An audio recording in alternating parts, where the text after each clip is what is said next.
Well, welcome everyone. Thank you for coming out this evening. My name is Randy Raju. I'm one of the marketing professors here in the business school. But in one of my former careers, I was actually the marketing director for a small toy company. And so I got some firsthand exposure to some of the excitement and also challenges in this industry, but realized that a lot of students don't think about the toy industry as a potential career opportunity. You need lots of engineers and finance and accounting people, even a few marketing people are required to make these companies run. And so we're very fortunate to have this symposium an opportunity to expose you and those folks watching online to careers in the toy industry. Very thankful, if you look on the back of your program tonight, for the Richard Gottlieb Toy Entrepreneurship Grant. Richard was an alum of the University of Richmond. Loved the university and loved the toy industry. And when he passed away a couple of years ago, his family and friends got together and said, we want to honor the two things that he really cared most about, which was the university and the toy industry, and introduce new people to the industry. And so we have two folks here tonight that were critically important in developing that grant. Wendy Levy is here, who's Richard's wife, and also Steve Abdo was a longtime friend. And so it's my great pleasure to have you here, to thank you for your contribution and for bringing the symposium to us as well. In addition, the grant also paid for 8 students back in February to attend New York Toy Fair. And I was fortunate to be able to attend with them as well, where we got to see a lot of these folks and learn more about the industry. So I want to thank you for being here. I'm going to introduce Steve, who will be the moderator for the evening. He will introduce the other panelists who are both here and virtually. But Steve's a 45-year industry veteran, very well known as a consultant and also an independent sales rep in the industry, which means that he represents toy makers to retailers who are going to sell toys either online or through their stores. And so, Steve, we are just excited to have you here to lead this conversation and discussion. So I will let you take it from here. Okay. Thank you.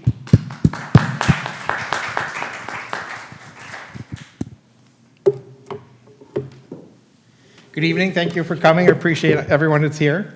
I'd like to start. What I'm going to do is say a little bit about the key things that I feel made me successful over the years. After that, I'll introduce the panel virtually and in person, and we will go through some questions that we have. So I'm going to attribute my success to 3 basic tenets. The first being, I was told early on in my career, if you can write well, you can be successful. And that was back when you would type up letters and send them out. But what it's turned into is communication. If you're a good communicator, if you can send out prompt and clear texts and emails, get back to people when they need the answers, that's the first key step to success. If you're a buyer, in my case, that I'm doing, they're my clients, and they have a long list of things they need to get done for the day. If you can help them get that accomplished, that's going to make their life easier and a better client for you. The second thing, and this again goes back to early in my career, I read an article when I was not much older than you, first out in sales, and it set the priorities in sales. And this can be related not only to sales, but in anything in life or any career. And that's to always remember this priority: customer, company, self. They're all very important, but you really need to make sure that you keep that order. The customer is always first. If you put the customer first, the others will happen. Then you think of the company, and then you think of yourself. I use this. One of the things I do in my spare time is I'm a soccer coach. I actually used this with my soccer players one time. I said, got them in a circle. I said, look around. I said, that's your teammate. That's your customer. I said, the team is your company. You need to make sure that in order for you to be successful, they have to be successful, and you need to support them. So again, that's something you can use in any aspect of life. And the third thing, which I find is very important, and this is something Richard and I discussed a lot over the years, and that is the key. One of the big key to being successful is to always do more than you're asked. Okay, you have good employees that do their job. People get pats on the back. they continue to do well. Then you've got your really good employees that do well, and they get promoted and move on. But if you want to be truly outstanding, what you need to do is you need to go above and beyond. When I'm asked to do a report, for instance, I'll do the report, I'll do what's asked of me, and I'll say, you know, I added this data to it. I thought this might be something else we could do. Anything that you can do, and anything that you're asked, prove yourself above and beyond. One way to be above and beyond that, I asked Richard one time, I said, you know, I do a good job. I said, but I don't think I'm great. I said, you know, what sets us apart from others? And Richard said something I'll always remember. He said, you know, he goes, we fill a room. He said, when we're in a meeting or in a gathering, he said, people look to you and they see you. They see your energy, they feel your confidence, and they see your energy, they feel your confidence, and they hear your ideas. So in order to do that, you end up filling a room. So that would be my advice to you. If you want to be successful, if you want to take that step and be above and beyond everyone else, fill the room. So let's transition into introducing our panel tonight. First is Chris Byrne. Chris is president of Byrne Communications Incorporated, also known as the Toy Guy, and editor of Global Toy News, which was also Richard's publication. Chris appears on shows like Live with Kelly and Mark, The Today Show, and Oprah, and he will speak on product placement, his writing, presenting at toy fairs and on TV about toys, his podcast, which Richard was a part of when Richard was with us, and being an overall expert on play. Next, we have Laura Bird. Laura is currently an instructor in the toy design department at her alma mater, the Fashion Institute of Technology in New York, where she teaches soft toy and doll design to the next generation of creators. Her background is in toy design and toy media production, and she spent over 2 decades in the toy industry. Laura designed product for the Madame Alexander doll company and Mattel Fisher-Price brands, where she developed a variety of products as well. Additionally, she curated the Madame Alexander Heritage Gallery. In her media role, she produced and hosted toy segments for outlets such as ABC, CNN, Fox, QVC, Pottery Barn Teen, New York One, and MSNBC. With us tonight in person, we have Peter Salidas. Peter is a University of Richmond graduate, so we have a spider with us on the panel. Peter is a brand and design marketing professional at Cloudflare, a leading global cloud and security company, and the founder of 2 e-commerce brands in the toy and game space, which is the reason for him to be here. Since entering entrepreneurship in 2024, he has launched Lawn Dye, which he'll talk, I'm sure, about tonight, one of the top earning Kickstarter campaigns in the backyard games category, and Beer Golf, a fast-growing recreational glassware brand. And our fourth panel member is Joe Farco. Unfortunately, Joe is not able to do it with us. Joe is a licensed intellectual property attorney at the Bachner Law with extensive experience in copyrights and patents, as well as mergers and acquisitions. And Joe is also a patent-pending toy company owner. Unfortunately, Joe was called into a case. He is down in Florida right now, and he will not be able to be here. He did put a short video presentation together here, but unfortunately, he will not be here to experience the panel with us. So with that, we will move over and begin.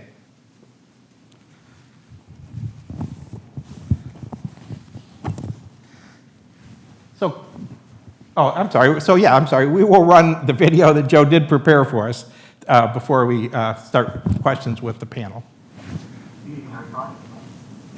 I'm going to be there first to see you all. My honor to be able to speak to you today in front of event that I know is very important to Richard on education to those who once again fall on the way to church. Again, my name is Joe Farco. I am intellectual property owner, and prior to that, I was an engineer, and my whole life I've been very much interested in the field of toys. Back then, I've been to several, one of which was meant to release on holidays. All right, we'll jump right into the questions. So we apologize for that. Okay, so Chris, we're going to start with you. So before I start with Chris, Richard was the University of Richmond graduate, and his major at the University of Richmond was English, and he ended up to be the global toy expert. So what you're doing now and what you're studying now may be where you end up, or it may be different. So Chris, I'm going to start off with a question for you. So what was your major at university, and what led you to media and eventually landing and specializing in toy? So I went to Boston University, the College of Fine Arts. I graduated with a degree in directing to the stage, and thought I was going to be a stage manager or director in New York. And my fallback was going to be education and teaching. One of my survival jobs in New York was typing. I got promoted through a series of things into the toys division of CBS. And I fell in love with that. I was working with Sesame Workshop, I was doing educational stuff, and one of my great mentors in theater said, when you find something you love as much as this, do that. And so I thought, there was one day when I thought, this is what I'm going to do. And it's been, I get to work with kids, I get to be an academic, I get to play, and it's taken me all over the world. And I'm just incredibly grateful. And people say, well, how did you get that job? And I said, unfortunately, I made it up. There wasn't a standard job for me to have. And I just sort of said, well, sure, I'll try that. And somebody said, do you want to go on TV? I said, sure, I'll try that. And that's really been my mantra that's followed me through. And of course, I've learned along the way. I've had wonderful mentors. I've had wonderful people who are icons in the toy industry sit with me and teach me this business. So I really did learn it from the ground up with people, whether it was going to factories and learning about plastics or doing PR and just, being sort of a sponge to absorb it all because I was fascinated. Very good. I mean, again, that tells you, once you get into your career, you just extend your arms out and you can do all kinds of different things. So Laura, we're going to revert to you, and we're going to go to, did you have any early interest as a child growing up in toy or design? Absolutely. I would say that it started for me when I was very young. I did not realize that you couldn't go work at the North Pole. Anytime I was presented with, toy items and things that I could play with, a styrofoam ball and a styrofoam cup, it became a doll. I kind of felt in my gut that I was like dedicated to making things, the craft of using my hands to create. And, I was disappointed when I found out that the North Pole wasn't an option. But I did, of course, over time find out that there were programs out there, some really great ones that would allow me to study toys and follow that passion that I had since I was about 5 or 6 years old. Very good. Peter, you're next. So again, you're with Cloudfair, but you also have this new entrepreneurship with the toy. Can you briefly take us through the main steps of what it takes to bring a toy from conception to market? Yeah, for us it was interesting because I think I have a different path. My main career is in software marketing. And so for me, I've been a creator, a designer, and I've always had this sort of entrepreneurial spirit about me. And anybody watch Shark Tank in the audience here? Is that show of hands? It's something that it really is the American dream to create something and market it yourself. Frankly, I was let go by a software company a couple years ago. And, the tough thing about that, it feels like you're a number, you're a cog in this machine. And, I wanted to sort of take control of use my own skills to build my own business and sort of take control of my career. So a friend of mine and I just started designing a few prototypes for backyard games. I've been a huge fan of Can Jam, Cornhole. And, now it's an easier time than ever to create as a non-industry professional to create a business. We have TikTok, Instagram. 10 years ago, creating an e-commerce website required tens of thousands of dollars. Web developers, you can go on Shopify, create an e-commerce store in a day, put your product up, and you're selling online. And then you have massive reach. We've done a couple videos. I know nothing about social media. We've done a couple videos that have over 1 million views. It's so accessible now. And so our journey came from understanding there's an opportunity in this backyard space. We've had the same games for 10 years. We did a few prototypes, found some people on Upwork. It was a really scrappy way that we went about doing this, and got a couple prototypes. We played it. It was super fun. And then we decided, you know what, this is a great game. It's so much fun. We wanted to bring it to market, but is this even viable for us? You know, my partner has kids. I'm looking to get married this year. My fiance's in the audience.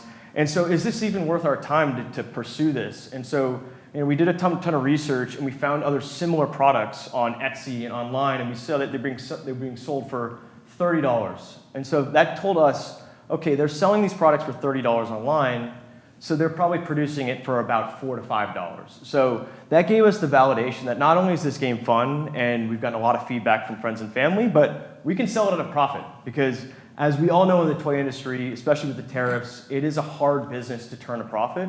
And so doing that research externally, finding other like products was super important for us to validate. And then we went down the whole Kickstarter route, which de-risked a lot of stuff for us.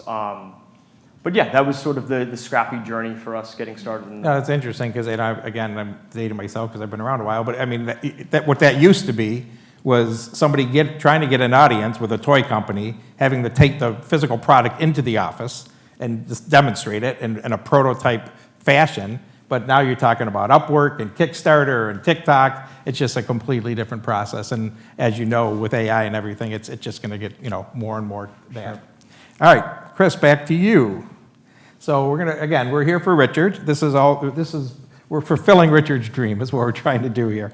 So in your personal relationship and podcast experience you had with Richard, are you able to share some of the aspects of Richard that set him apart from others? I think that the things I loved most about Richard was his sense of humor. I mean, he would call me up at times and say, "How would Foghorn Leghorn respond to this?" I mean, he was totally immersed in the world of play, but really he was incredibly knowledgeable about the world and business and mergers and acquisitions, which was an area that I learned a lot about him from as we talked. But he was also somebody who was so personable, and doing the podcast together, he was really able to draw people out with wit and warmth, and he really cared about what people were saying. And he always had a great follow-up question, and he was very thoughtful. And it was we got to travel. We did the podcast from Germany together, and it was just it was just somebody who I loved talking about the toy industry with. We didn't always see eye to eye. We would have disagreements about what was happening, but in the position we were in, we didn't necessarily have firsthand knowledge. So what we were doing was aggregating information and having opinions based on that. But it was always a vital conversation. And the thing that I really appreciated about Richard was he always respected somebody else's point of view and was always kind. And those are two things that I think opened the door to great communication, as you were saying. Thank you. Yeah, Richard had a big personality, and he filled the room, that's for sure. So, Laura, aside from the early realization that there was not a North Pole, what might have you experienced as the biggest challenges in the toy industry and what you do?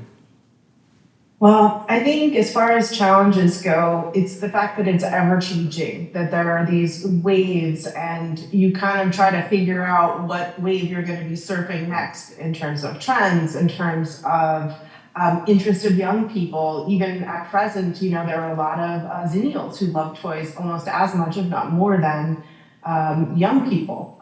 Board games are a hot category for them and stuff like that. So it's that constant sort of anticipation of what might break free next, what might be the next thing that's going to really take off. That said, you're also dealing with an industry that relies on these relationships that are global, and you have partners on the other side of the world that you're working very closely with to develop unique and high quality and often really beautiful product. And those relationships are important and not always, easy, but always yield really beautiful, beautiful products.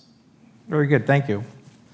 Okay, Peter, we're going to go to your University of Richmond experiences. So what are some of your most memorable experiences as a student, and was there any professor here or class that really influenced you?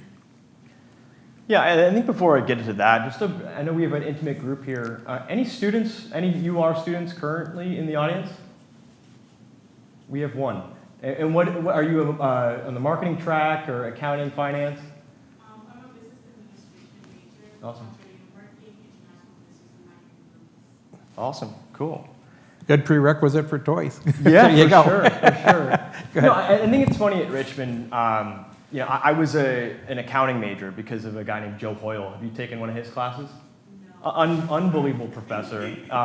Just it's sensational. And I have no business being in accounting. I have a hard time balancing a checkbook. That's not my specialty. But he was such a good professor and made us think about the world in different ways. And he just kind of drew us in. But I think my biggest memories from Richmond are going abroad. And I studied abroad in Spain. We have an amazing study abroad program. It's important just to become an interesting person, really well-rounded. Where did you? In San Sebastian, in the Basque Country.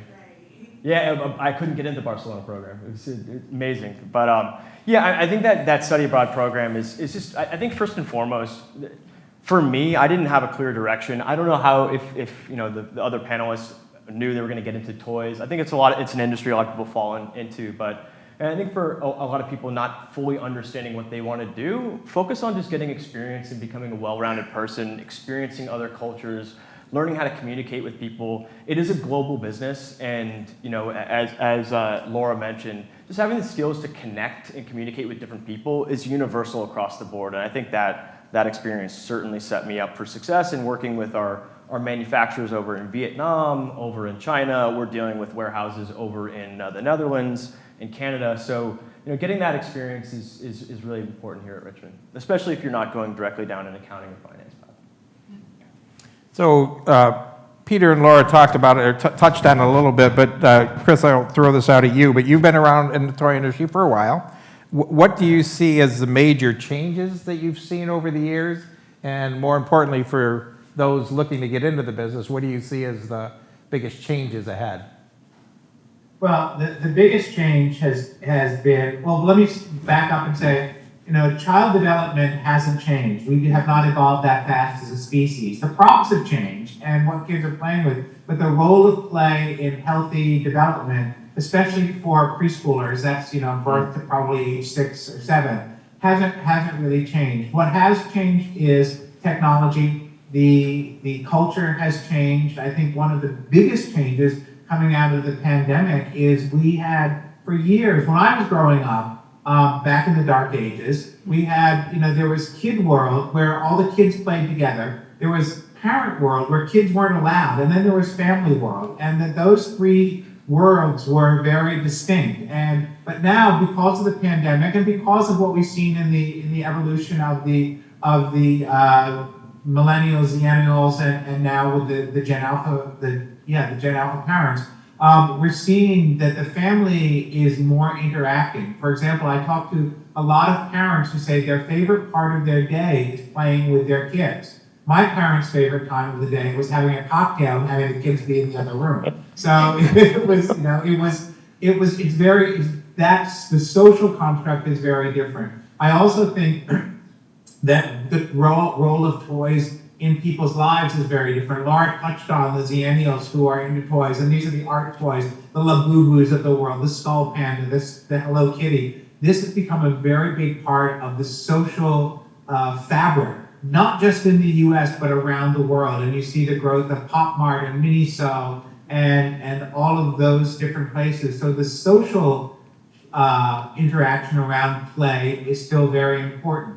You've also got, at the same time, the movement that's really started by Jonathan Haidt and Lamar Skenazy, and to a lesser extent me, about how do kids interact with one another, minimizing the screen time. Now, I'm not a person who says no screens. I'm a person who says I'm concerned with what's on the screen. But really, there's a change in the whole social fabric. So understanding how to address products to that and understanding what those cultural swings are, I think is going to be very important. That's sociology and just curious and going out and shopping and watching people. Right. And it's interesting because that extends into what is really a growing part of the toy business, which is the kidult market, where the collectibles and the feel-good toys are really going into young adults and even older adults.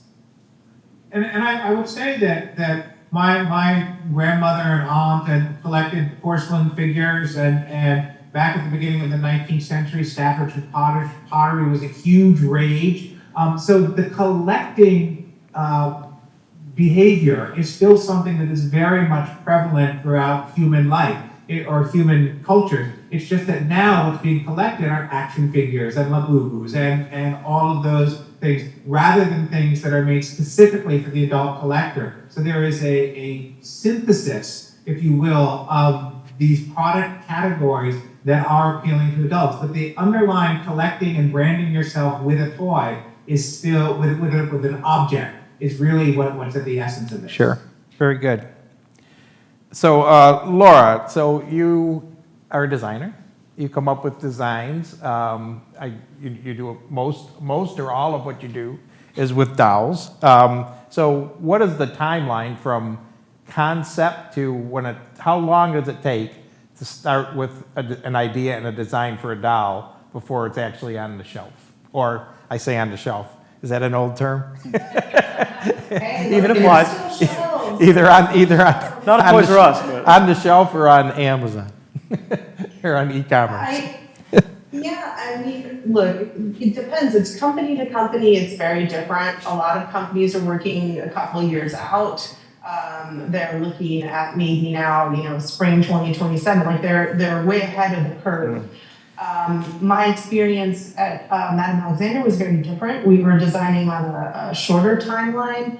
The sort of fun part of the experience was that you'd be presented with this little doll with blinking eyes. It's kind of staring at you, and you have to sort of conjure, a personality for it. There's a lot of projection that goes into design. You have to imagine a life for the toy.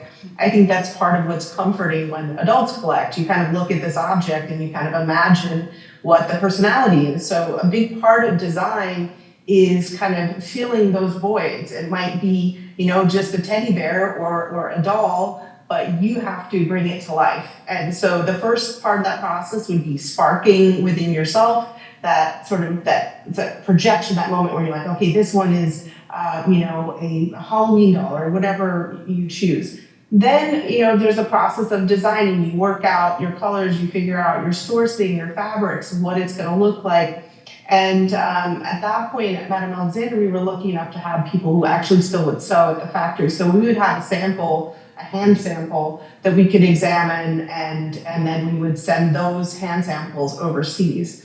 Like I said, we were fortunate. We worked pretty quickly. We could turn stuff around in under a year. Often we were designing for, like 9 to 12 months ahead. But, it's a lot of it is just kind of, as Chris said, you stay in touch with that inner child. You're interacting with the world, you're observing, and those things really help inform your design process. Yeah, good. Inner child. That's a good transition to my next thought and question. So, I'm sorry. Yeah, go ahead, Chris. Yes, please. And the flip side of that is K-pop demon hunters, because that is the opportunistic nature of the toy industry, because everybody is frantically trying to get product into the market as quickly as they possibly can, and that is one aspect of the toy industry, which is the opportunistic grab the trend while it's hot kind of situation. And that has happened a lot over the years. A few years ago, it was the little spinning widgets, and like how quickly can we make those? And again, with with technology and the speed of things now, it can happen very, very quickly. I'll take the lead to K-pop Demon Hunter toy. So again, over the years, the people that meet me the first time, or I've known for a while, they're trying to say, "What do you do?" I said, "Well, I'm a toy sales rep." The first thing they say is what? "Oh, wow, that's got to be fun. That must be really fun." It's fun, but it's a job, and it has its challenges. So I'm going to turn it over to Peter and say, what involvement in working with the toy industry makes it fun for you? Yeah, I think generally just the competitive nature. But it's interesting we were talking about capitalizing on trends. I think, like I talked about earlier, it being more accessible for solo entrepreneurs to get started and work in an agile way. And we've capitalized on a couple trends. We were seeing there's a hot drinking game called Beer Die. And we realized there's a white space. Nobody's commercialized this. They have these massive tables all across college campuses seeing this trend. When I went to school, it was beer pong, and we never even saw this Beer Die game. Now it's everywhere. We went to a wedding at UNC, and we're thinking, how do we capitalize on that? And I think for a solo entrepreneur, it's exciting to work quickly, build a brand, leverage social media to get started super quickly. And I think a lot of the bigger sort of monolithic toy companies are there's a lot of bureaucracy, there's a lot of layers with how they introduce new toys. So I think it's exciting to be able to be agile and capitalize on these trends super quickly. And so after we went live with Londai, there's this other, I don't know if anybody drinks Guinness in the audience. Have you ever split the G? Anybody here is familiar with splitting the G? No? Well, I guess it's not a trend then. I guess we're completely wrong. But no, we saw this trend called splitting the G, where people went out to bars and they tried to get the beer line, take one sip into the label. And so, we saw this. We've already been working with manufacturers in China. We understand how to quickly capitalize on the trend. And so within a month, we had a product up and running and got samples, and we were online in the next 3 months later. So I think just being fast to market, utilizing your skills, and knowing that you don't have to have a full team around you. You can get started, and you could start with a small amount of inventory, make a profit, put that profit into a second round of inventory, and keep moving from there. And you could be profitable in the toy business as an individual solo entrepreneur. So that's exciting for me. Good, fun. So I'm going to actually ask this question to each of us, because we all represent different disciplines on the panel. Chris, so how has AI affected your business? Well, it really hasn't affected what I do that much. I mean, I'm a writer too, so I don't rely on AI to write for me. What I've observed is that many AI is helping in design, it's helping in logistics, but what I've seen a lot of toys that were supposedly have AI built into them that haven't been able to be brought to market for a couple of reasons. One is it's still very expensive. There's concerns about security. And finally, I go back to what Ruth Handler used to say about dolls. She didn't want Barbie talking back to the kids because she wanted kids to imagine both sides of the conversation. And so I have yet to see it effectively applied in toys. I've seen a couple of toys out there, but they're not great yet. So we're not there yet in terms of actual AI within a toy. Laura, I'm going to turn it to you. How is AI affecting what you do? And I think that if you focus on using AI as a collaborator right now, a brainstorm partner potentially, it can have some value. I think the bigger challenge though is that there are often folks who don't understand design, haven't studied design. There's a lot to toy design, everything from child developmental psychology to safety regulations to choke hazards. There are all these sort of rules, and sometimes folks who don't have the design background will throw something in AI, ask for a design, something will pop out, but it may not be child safe. It may not have the proper play patterns. So we are sort of at that point where we're looking at how can we use it to help, but also we have to protect the consumer. You can't just take someone who doesn't understand what is safe for children and let an AI just spit something out, because even when that's happened on occasion, you can see that there are issues with the product. AI is not quite there yet with that. And to Chris's point, I really hope that play continues to remain a hands-on thing. I think it's important for kids to interact with toys, to touch toys. Your tactile sense of the world is really an important part of your development as a child. And if we're just feeding everything to everyone and not allowing them to project onto an object, and could be very damaging to creativity long term. No, that's great, and I think our challenge as a society is to make sure that happens and that AI doesn't take over. Yeah. Peter, on the AI part? Yeah, I think I have an interesting perspective because I work at one of the biggest software companies on the planet, right. And it's hard to escape AI for me. My day-to-day is now 90% of AI. You know, all the new business, all tech companies looking, how do we leverage this technology? That's the biggest market for us. What a refreshing thing to be in a physical toy, go outside, play a game. I'm jaded with AI. You know, I think I don't think necessarily the convenience and the replacement of thinking is a good thing in any capacity. One of our competitors is producing a lot of AI ads, and it's called AI slop. You can tell it from a mile away. And so I think the toy industry, and the reason why we've been able to frankly eat the competitor's lunch, is because we are designers and we care about brand, and that discipline has been relatively untouched in the toy industry. You're creating something physical for somebody to play with, to experience outside of AI. So, I don't know if for you, even as a college student, if you're already jaded with AI, but that's something that is a very real challenge, and that's why I would recommend getting into the toy industry, because it is sort of shielded, a little bit protected from what AI is doing to replace a lot of our original thought, original design. So I love it. It's a great escape for me from what I do day to day.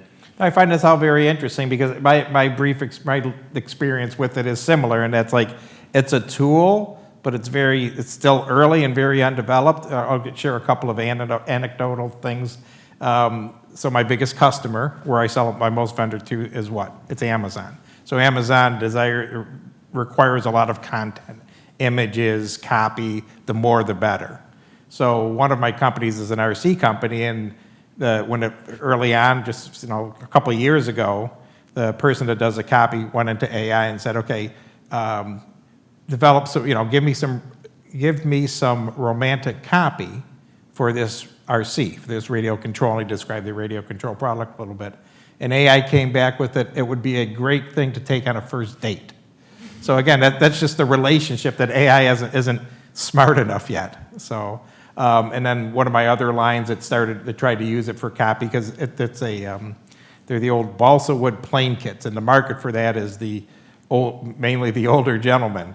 And the copy that it wrote for that, it was just very clumsy, very awkward. So it's not something you can just plug in and expect the result to come back and your work's done.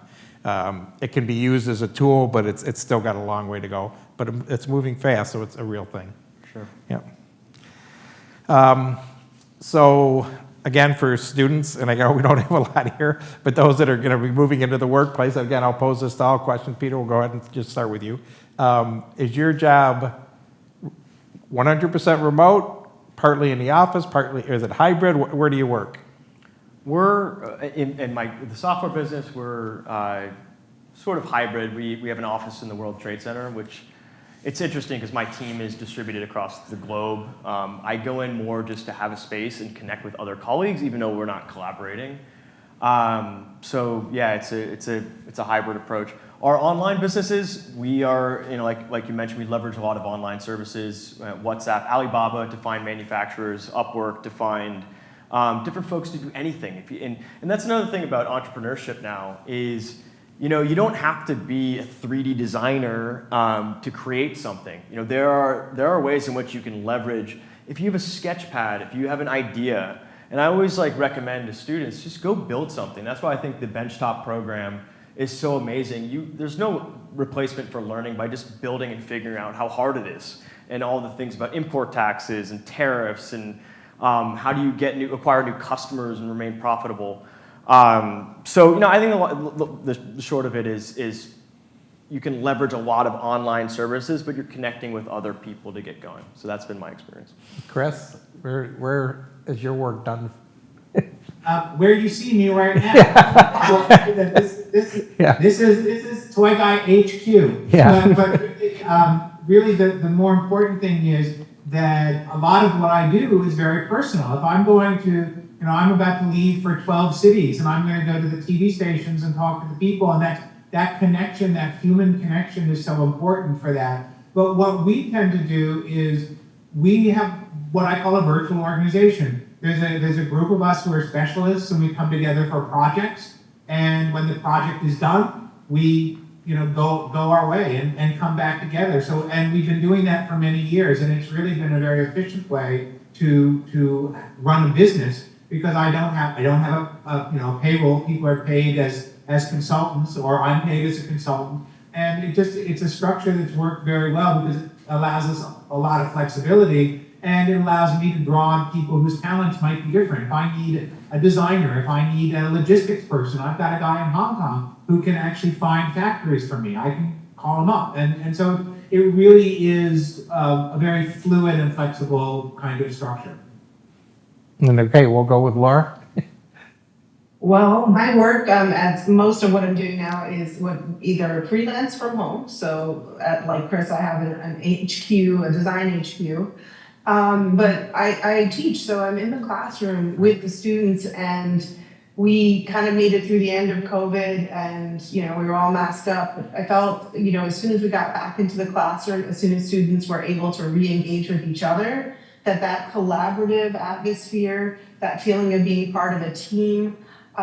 This industry is filled with people who would call themselves jack of all trades, right? So you take all those talents and you put them in a room together and you watch things bubble over, and you'll see one student who's incredibly good at drafting and engineering will partner up or work on a project with a student who's really good at illustration, and that collaborative atmosphere, that sort of like room full of ideas is really critical, I think, to design. And even when I worked with a company, we'd often have a product on our desk or be designing something, and a fellow, coworker would come by and say, "Oh, look, that's really cool. What about this? What about that?" So I think from the standpoint of design, I think that collaboration is nice, but also, sometimes you need a little peace and quiet in that moment to yourself to get the work done.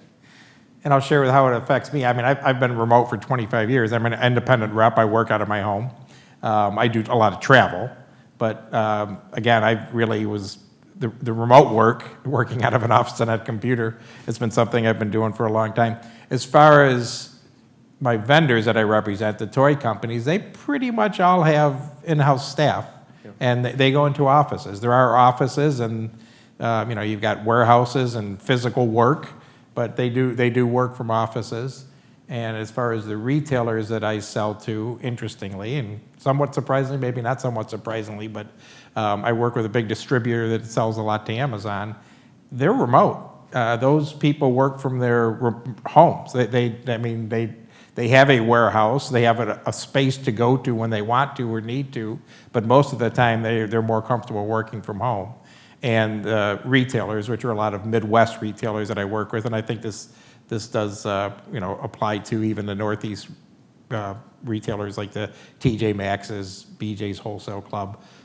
They have some flexibility to be able to work outside the office from the home, but for the most part, they're going in and working in an office. How are we doing on time here? Okay. So if you have any more questions, if not, we can turn it over to the... I think it's an interesting point. I'm sorry, go ahead. The remote work, and I'd love to get Laura and Chris's thoughts on this, but these are toys, right? It's hard to... You have to play toys with other people, right? To experience that. We have a licensing partner that produces a game called Can Jam. They have an office out in New Jersey, and so it's really interesting to see as they bring prototypes in. They have a full team that's out there testing. They're stepping on our boards, making sure it's weight bearing. And again, it's kind of another proof point or validation of the fact that the toy industry is still a little bit, this new kind of digitalization age proof of AI, and so it is nice to see. That's the whole spirit of it. That's the reason we're doing this, is so you can have fun together with other people. And it's crucial when you're designing to play the game as much as you possibly can. Right. Which is a really fun part of that process. Yeah. But the other interesting thing that as we went down the road of whether we should go live and invest all the, it's relatively capital intensive if you're getting a new toy off the ground. So you do have to play the game with a lot of your friends and family. But I would caution anybody who is looking to bring anything new to market. Your friends and family are going to BS you. They're going to tell you what you want. Yeah, it's great. I love it. It's so much fun. You got to find that one friend who's kind of an asshole. My friend, I don't want to out him. His name is rhymes with Wes. No, it is Wes. Yeah. So I know if he's going to give positive feedback on this game, we got something here. we got something here. So, you know, that's you got to play with people that you trust.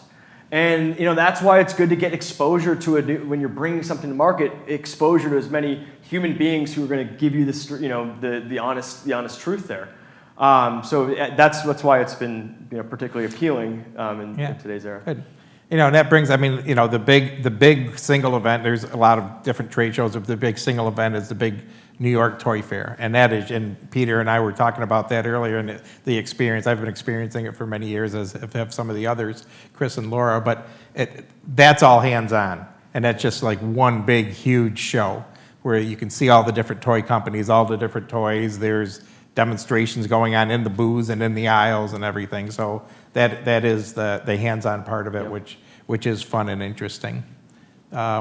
And I believe Randy did mention it, but this past March, 1st of March, we brought 8 students from the University of Richmond along with Frank and Randy, and they experienced Toy Fair. We were able to take them from booth to booth, okay?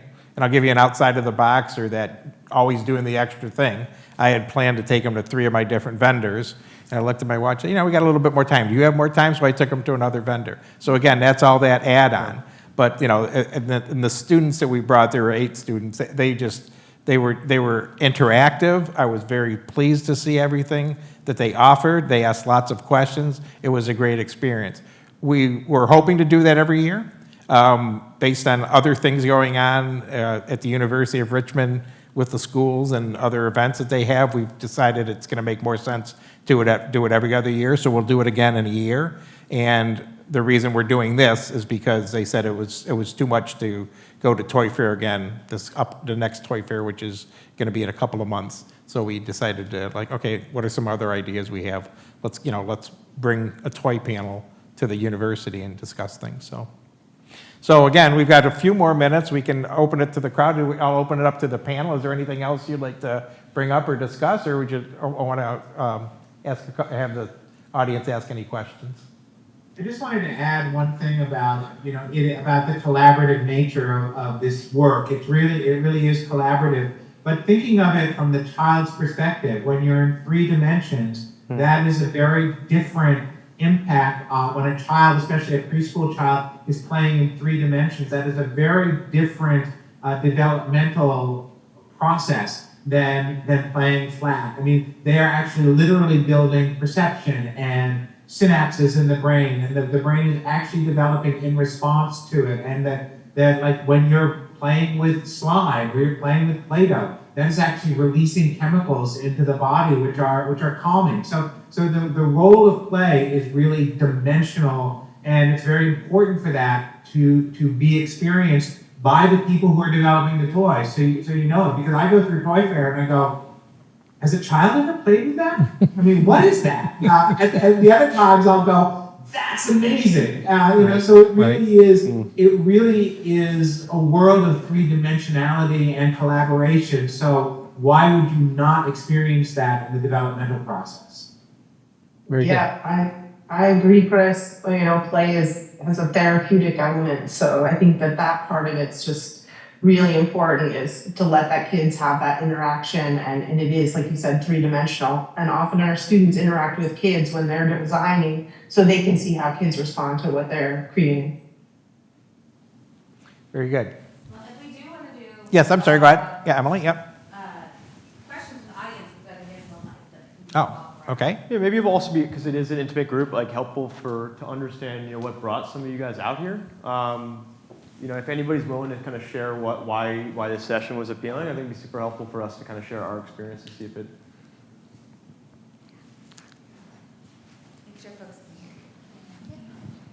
Hello. Okay. My name's Janelle. I'm an intellectual property attorney, so I was hoping to hear from, I think his name is Joseph Farco, but I do have a BA in business, so this was still super interesting to hear about. Because we didn't have an intellectual property attorney here, I just wanted to hear if any of you had any stories about maybe the importance of registering a trademark for some of your toys, or maybe what the patenting side of that looks like, or anything in the IP realm would be great to hear if you have any experience. Sure, with that. and before anyone answers that, we did have some questions for Joe that he will answer, and this session is being recorded on Zoom. We will be adding that to that, so you can come back and visit this meeting online, and Joe's answers will be there. So it's not as good as interacting with him, but he will answer some of the questions. Can you talk to any of the Yeah. things that you got involved with IP? And It's been Yeah. crucial for us. I mean, we went live with Londai, our backyard game, and before we talked to a licensing partner that wanted to collaborate with us, the first thing that they asked is this protected? Is this idea protected? Because the toy business, it's very competitive. Brands will steal your product in a second. And especially in China, it's like the Wild West. And so if you're working with Chinese manufacturers, you might see that same we just had the other day, 3 days ago, somebody's running ads with one of my Instagram posts going to a mirrored site selling our product. So, and it's a big problem. And we work with this company called Bucket Golf, is one of our kind of partners. And they said, we spend 20% of our time just fighting other people who are stealing. And what a waste of time. You're looking to generate value. That doesn't generate any value for your business. You're out there. So it's super important from the very beginning to protect everything that you're doing from a trademark perspective. If you're looking to go in international markets, make that investment. But it's hard to weigh, because if you're trying to get off the ground, you don't know how much you're going to make monthly or annually off your product. You don't know how well it's going to be perceived in the market. So that's a relatively high cost to work with a patent attorney and even file trademarks in China, in Europe, in the United States. But if you're confident, if you're seeing early signals that business is going to be successful, do it immediately. Because it's going to make your business more valuable. It's going to protect you from competitors and getting ripped off in China. So absolutely for us. Yeah, and speaking as somebody who's been an expert witness in several trademark and IP cases, Wow. it really is fraught. I have some stories that are much too long to tell, but and I've done it here in the U.S. and around the world. But it really is a challenge, and it is sometimes threading the needle to come up with similar but not identical, or whatever the answer would be. But it's a very expensive, time-consuming, but necessary process. The other advantage is when you're the first mover with something, you really have an advantage. It makes people chase you, and if you're a good toy designer, you'll always come up with new ideas. Yeah, and also what I can share. So in the licensing business, which is a big part of toys, Disney will take a certain license, for instance, and sign contracts with a particular manufacturer of categories of toys. They can only make that type of category toys. There are sometimes challenges to that. If that's ever knocked off, whether it's by another U.S. company or a Chinese company, that would, the IP would come into question there. I worked for a company years ago that we used to get all the Disney licenses for pencils, paper and pencils, and the sales manager that was quite aggressive went ahead and produced. It was 101 Dalmatians product when that was reintroduced as a movie, thinking he was going to get the contract, and he didn't. And we ended up throwing away hundreds of thousands of dollars worth of product because they made that. So again, it is very strict and very and then you have other licensing companies. There are other companies that license out to different manufacturers and let them compete. So there is an opportunity there, and IP and trademarks. But again, we're sorry that Joe wasn't able to give you more expert opinion on it. No, okay, thank you. Any other thoughts or questions? Any other questions?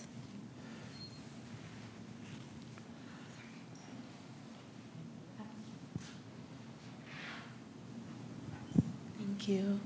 To answer your first question about what brought me here today, I'm graduating in May, and I'm still having some trouble narrowing down what type of industry I want to work with.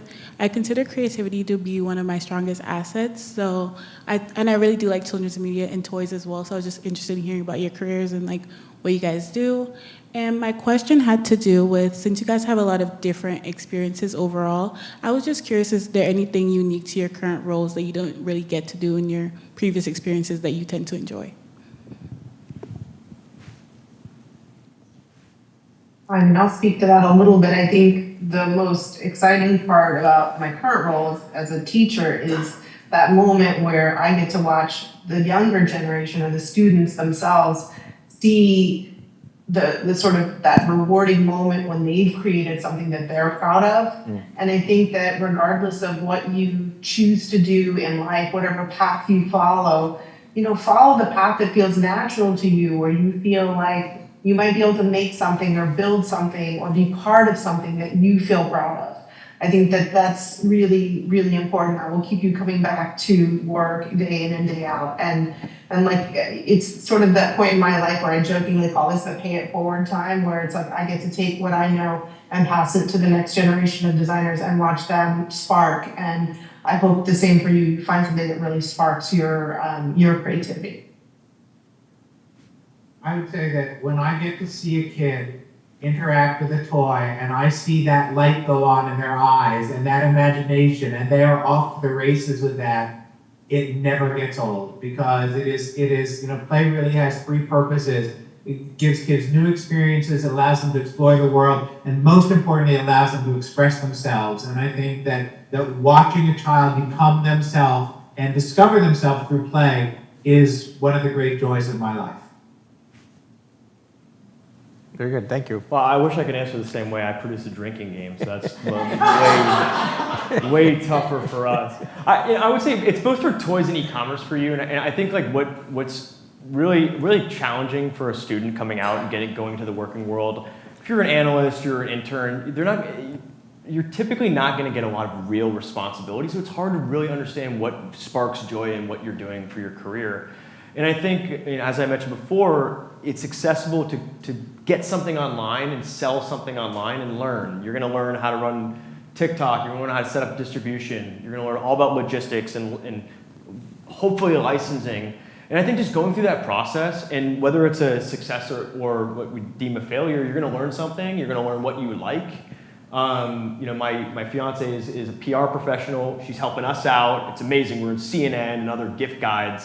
And so just there's the dimensions of what you're doing as an entrepreneur, getting stuff off the ground. You get to wear a PR hat, you get to wear a social hat, design hat, web hat, everything that goes into it, because it's a lot of hustle. You're going to learn what really feels right to you, it's going to uncover a lot of strengths that you might not know that you had.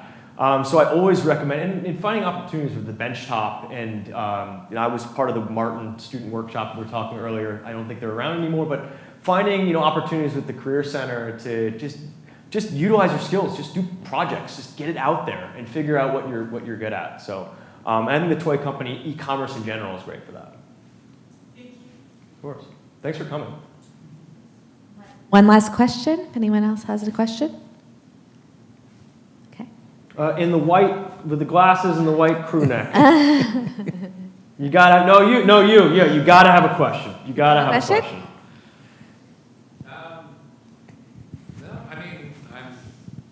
Hi, everyone. My name's James. I'm also a lawyer. I came in with the IP background, career services, reached out, connected to the Greater Richmond Intellectual Property Lawyers Association. So, intellectual property.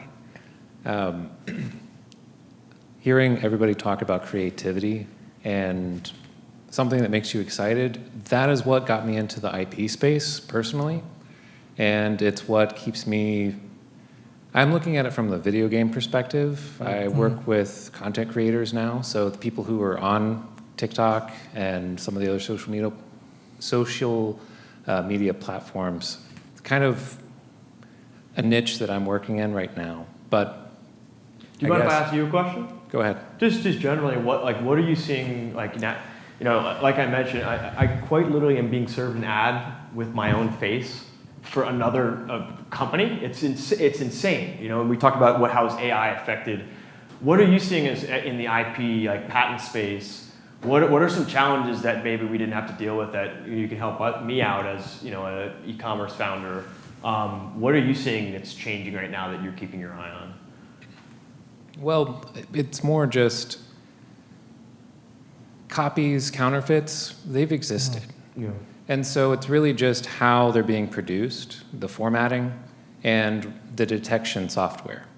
So if you are at a bigger company, you're probably going to outsource that. You're going to get a contractor that, like Getty Images.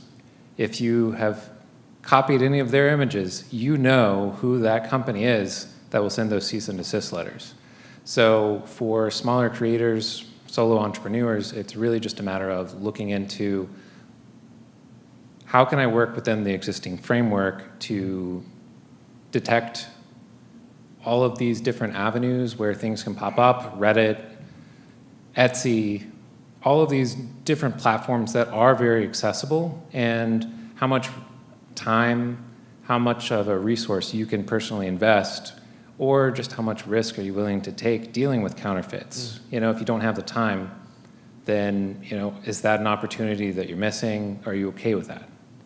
But, I mean, it really is just getting connected with lawyers, getting connected with other community members so that you can figure out, how are you guys handling this? Do you guys contract out? Do you use a service? Or do you have your best friend Steve, who just happens to know a lot about website development, and somehow he can do all the website crawling you need?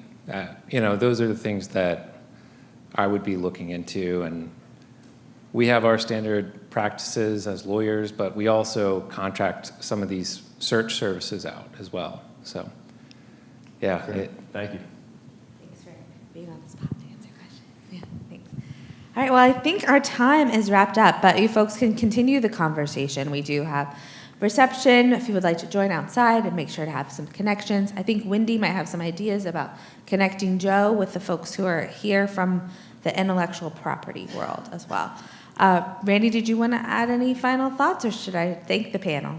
No, well, thank you all. This has been phenomenal. I appreciate you being here and for all of your tremendous insights.